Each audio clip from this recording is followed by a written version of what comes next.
Covid vaccination போட்டால் அது வரும், ஹார்ட் அட்டாக்லாம் வரும். இல்லை உடனே கவர்மெண்ட் அப்படிலாம் கிடையாது, அது ஒரு வதந்தி, அது உடம்புக்கு எவ்வளோ நல்லதுன்னு பாருங்கள், சத்து டானிக்கு மாதிரி அப்படிலாம் பேசுனாங்க.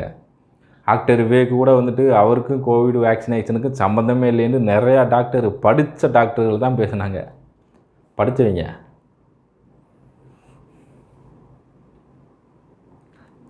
கவர்மெண்ட்லேருந்து எல்லாருமே, ஏன்னா கவர்மெண்ட் ஏதோ ஒரு நல்ல விஷயத்துக்கு தான் பண்ணுது, அதுக்காண்டி ஒரு உண்மையை மறைக்கணும்னு அவசியம் இல்லை. கோவிஷீல்டு வேக்சினேஷனில் சைடு எஃபெக்ட் இருக்குதுன்னு பல வருஷமாக ஒரு 3 வருஷத்துக்கு மேலே பேசிக்கிருக்காங்க.